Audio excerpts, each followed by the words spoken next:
We should recognise that increasing participation is not just about 18 to 30-year-olds, but about the whole of our society. Recent DIAS research, now a department which has been absorbed into the Deputy Prime Minister's new empire, but nevertheless, recent research from DIAS on social mobility suggests that there is, quote, strong evidence of significant returns to degree-level qualifications gained in later life. Now, this reflects the work of organisations like NIACE. It reflects the examples of this institution, the Open University, and I think it reflects the assumptions of most of this audience. At least I hope not to be too presumptive in making that assertion. It certainly reflects my own perspective on how we should move forward in respect of engagement in higher education. But you know, despite that research, figures released in the last few days, I think the week before last, show that first-time mature entrants to HE from all social classes are actually in decline. The revelation that we are attracting less mature learners will strike a chord with this audience because it stands in direct contrast to the reflections from all the organisations that I just mentioned. And we know that part-time study has not grown either. The number of people engaged in higher education part-time has remained stubbornly fixed. There's been no real growth, as you understand, partly because of an insensitive, unresponsive funding regime. To broaden access, we must revisit traditional assumptions about the pattern of higher education study. The rhythms and structures of campus culture are often simply unsuited to the needs of the underrepresented. The ingrained pattern of low participation in some neighbourhoods and amongst certain social groups requires solutions sympathetic to the lives of different kinds of learners. Full-time study is difficult for those in work or with families. The financial burden of living away from home is heavy for those from low-income groups.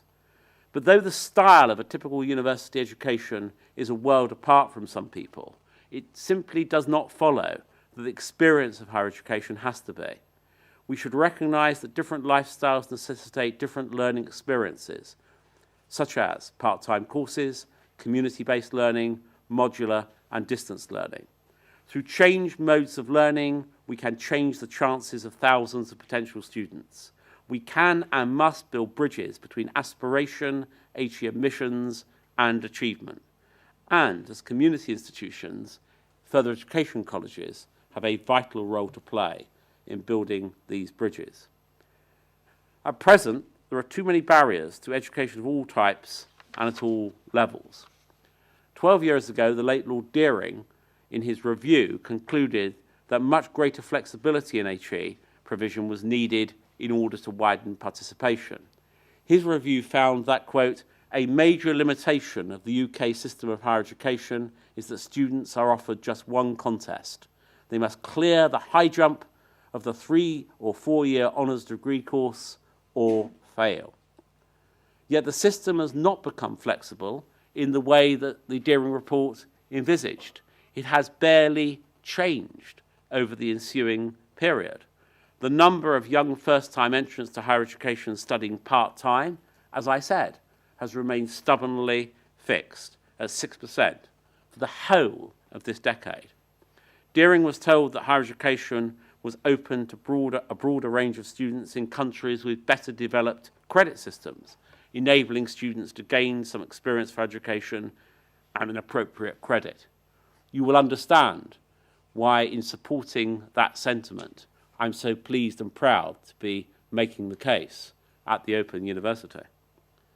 In America, if a student leaves before finishing a full degree course, he will describe himself as having 1 or 2 or 3 years of college, implying that a return to complete his or her studies having taken a break.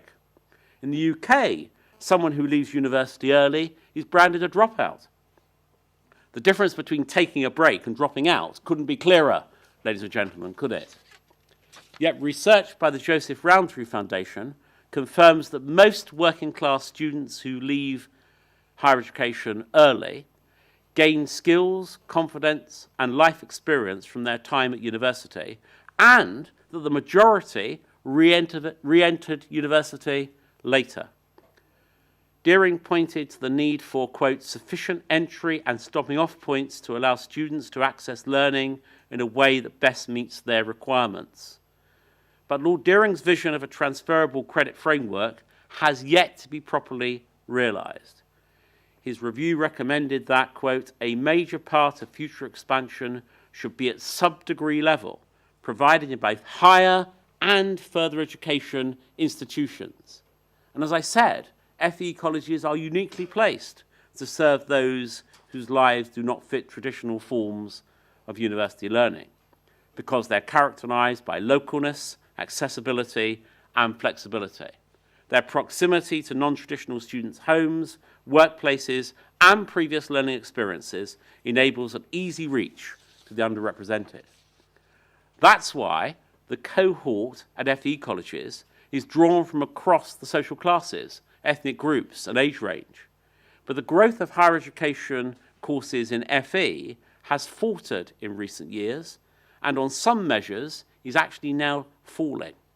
HE enrolments in FE colleges have declined and are below their 2001-2 level. Colleges are often preventive for responding to the communities they serve because the sector is encircled by Byzantine bureaucracy. In 2005, the Foster Report revealed the shocking level of bureaucracy that encumbers FE colleges.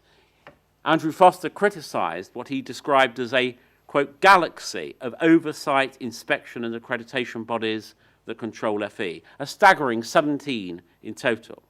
He found evidence that the weight of inspection had the impact of diverting, quote, staff and managers from their main business of teaching and managing the college.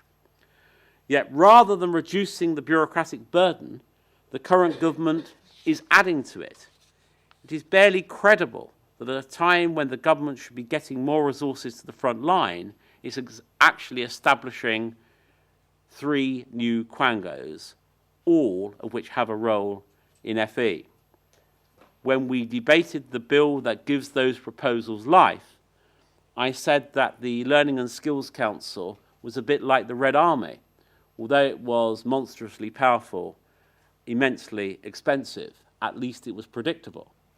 The new regime, which is convoluted, it's obtuse, it's opaque, it's obscure, will potentially be worse than the Learning and Skills Council because it has overlapping responsibilities, it has confused lines of accountability, it may even have contradictory purposes. A recent report from DIAS that, quote, the UK is not doing enough to provide a more or less complete online educational experience to students who, for a variety of reasons, cannot enjoy a conventional campus-based learning, suggests that institutions are not being given sufficient flexibility to deliver greater opportunity in practice through more innovative modes of learning. Until we address the twin issues of access points to learning and modes of learning, we simply will not broaden access. As a nation, we simply can't afford to fall behind other countries in the provision of e-learning and other forms of distance learning.